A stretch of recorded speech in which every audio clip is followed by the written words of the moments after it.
Halo guys, sekarang kita ada di Museum Barli Art Studio. Jadi hari ini kita akan menelusuri lebih lanjut mengenai siapa sih itu Bali sesungguhnya dari sudut pandang keluarganya. Penasaran? Ayo kita cek ke dalam.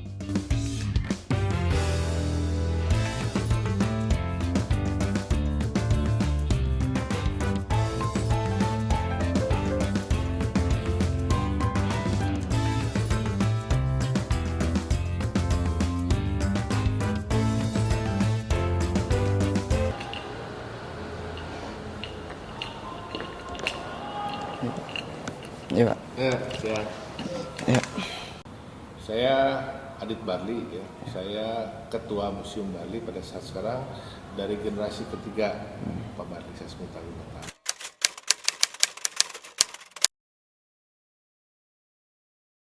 Kalau di mata saya dia bukan hanya seorang seorang kakek, ya. Khususnya saya di generasi ketiga Pak Barli, ya. Jadi dia juga adalah seorang yang mungkin bisa dikatakan atau menurut kami adalah seorang pejuang kultural atau pejuang budaya yang ada di Jawa Barat pada saat itu.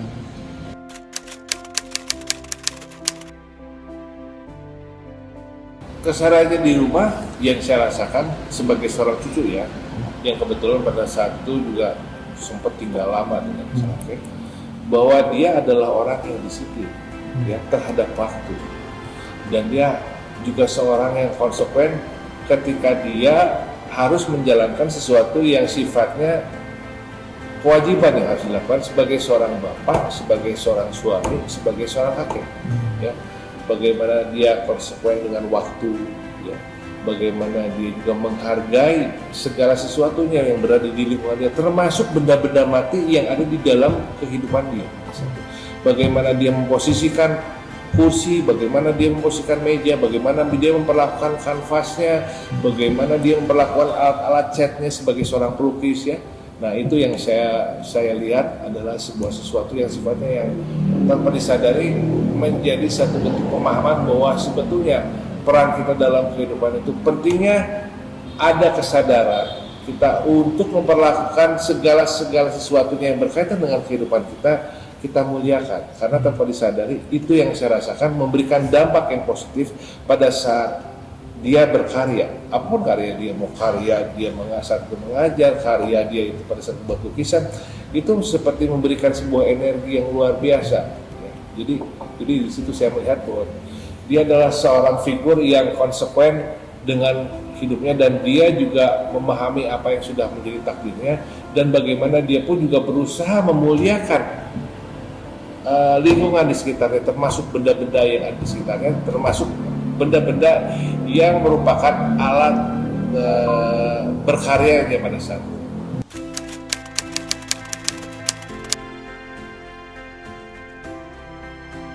Buat saya nilai itu sesuatu yang sama, ya. Kalau kita bicara kenapa sama, sebenarnya nilai baik dan nilai jelek itu dari dulu sama. Tapi bagaimana sebetulnya tergantung kita menerjemahkan pada saat sekarang. Tetapi sesuatu yang dihasilkan, ya, sesuatu yang dihasilkan dari dari fungsinya sebagai seorang kakek, sebagai seorang bapak, begitu, ya. Apa yang dirasakan oleh saya pada saat sekarang itu adalah bahwa kita itu tanpa disadari ditanamkan apa yang menjadi visi dalam kehidupan tanpa disadari. Saya sebagai seorang anak, ataupun saya merasakan ayah saya pada saat almarhum Pak Agung putra Pak Barli, yang ditanamkannya itu adalah bagaimana kita memiliki manfaat dalam hidup. Jadi itu ya paling berharga, itu kita akhirnya memahami sebetulnya peran kita dalam hidup itu apa, manfaat. Jadi kakek saya tidak pernah menanamkan saya atau memberikan satu bentuk sesuatu yang hal yang sifatnya kamu harus menjadi dokter, kamu harus menjadi pelukis seperti saya, tidak, atau saya harus menjadi guru seperti saya. Tapi intinya adalah wahai kamu cucuku, seperti apa yang paling jelas, jadilah kamu manusia yang bermanfaat bagi kehidupan. Sehingga ketika kamu memiliki manfaat bagi kamu pun akan merasakan manfaat dari keberadaan lingkungan terhadap dirimu. Ya, jadi itu yang saya dapatkan dari dari kehidupan saya bersama pembatik.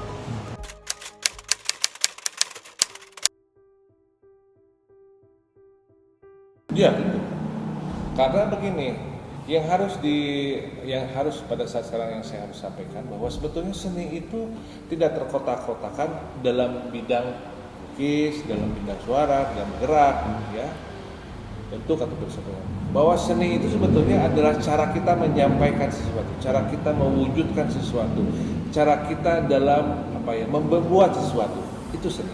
Betul nggak? Seni kita memegang, seni kita untuk berbicara. Nah, seni jadi cara dia untuk seni dia dalam menjalankan kehidupannya tanpa disadari itu membangun satu bentuk kesadaran di dalam diri kita bagaimana harusnya kita sebagai manusia.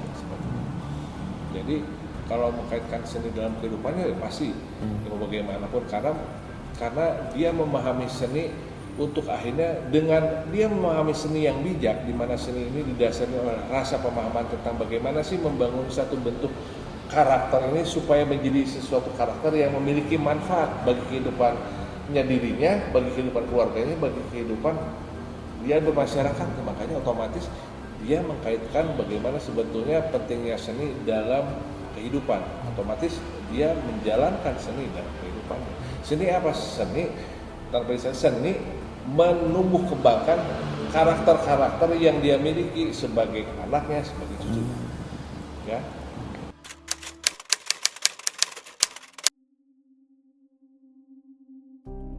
Pertama, dia adalah seorang figur yang saya lihat konsisten. Ya. Kalau kita berbicara masalah, setiap orang pasti punya masalah, apalagi sesuatu yang sebetulnya yang menjadi apa yang disadarinya itu menjadi perjuangan dalam hidupnya, bagaimana mensiarkan tentang pentingnya peran seni bagi kehidupannya, khususnya di bidang seni rupa. Otomatis ya, tapi karena kembali lagi karena yang disebut dia adalah orang yang tidak pernah berharap tentang apa yang dia perjuangkan, makanya kembali lagi itu yang memperkuat dia akhirnya dalam rangka untuk melewati masalah-masalah sulit. Ya, bagaimana apa yang menjadi pemahamannya itu juga tidak bisa diterima oleh banyak pihak mungkin, ya, hal yang menjadi sesuatu yang perjuangannya itu tidak diterima oleh banyak pihak, ya dia terus aja maju karena yang penting dia melakukan sesuatu, dia berbuat sesuatu, itu saja. Dia tidak pernah berharap tentang apa yang dilakukan, apakah hasil lukisannya bisa laku, tidak, karena dia tidak arahnya ke sana. Dia mencoba untuk akhirnya memahami apa yang sudah menjadi takdir dia, di mana pada saat dia memahami takdirnya dia dan dia menjalankan takdirnya, pasti itu akan ada sesuatu yang membenturnya. Apakah itu sebuah keyakinan yang lain tentang bagaimana seni rupa, bagaimana perkembangan seni atau ilmu seni rupa dan seperti itu. Tapi dia tidak pernah patah semangat. Karena mau bagaimanapun, karena dia yakin segala sesuatu perjuangan itu pasti ada satu bentuk hantaman ataupun kesulitan yang di mana itu adalah merupakan cobaan dia untuk membuktikan bahwa dia adalah seorang manusia ataupun suatu pribadi yang konsisten.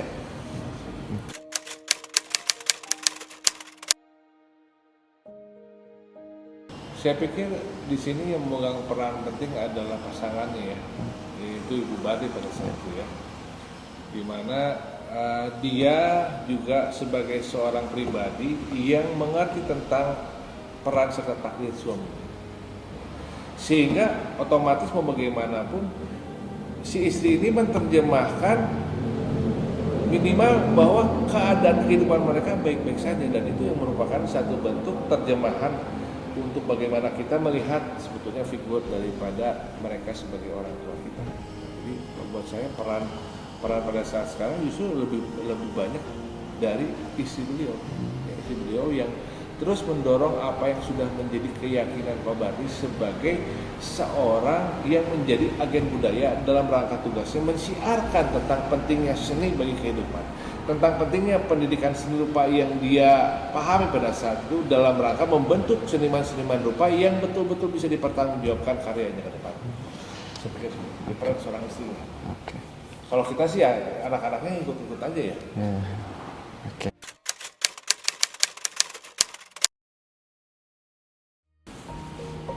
Sangat banyak. Ya. Ya, sangat banyak. Tetapi jadi begini ya, kalau buat saya justru karena sangat banyaknya ini, saya saya tidak pernah melihat itu menjadi sesuatu yang spesial, dan yang sangat banyak ini bisa saya kategorikan dalam hal yang sifatnya bagaimana akhirnya dia bisa menjadi inspirator kami para penerusnya, bagaimana apa yang dia lakukan itu akhirnya menjadi sebuah penerjemahan tentang bagaimana kita pun juga seperti itu sebetulnya harus untuk mendapatkan sebuah kebahagiaan itu tentunya juga bagaimana kita jangan terlalu berharap dengan apa yang kita lakukan. Kalau apalagi sesuatu yang sifatnya untuk kebaikan, lakukan saja lah. Karena itu di satu sisi kita bisa menerjemahkan itu sebagai sebuah nilai yang akhirnya membawa kita menuju satu bentuk kebahagiaan. Ya.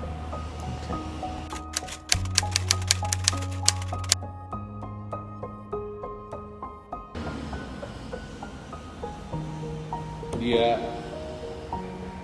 adalah seorang pahlawan tanpa jasa.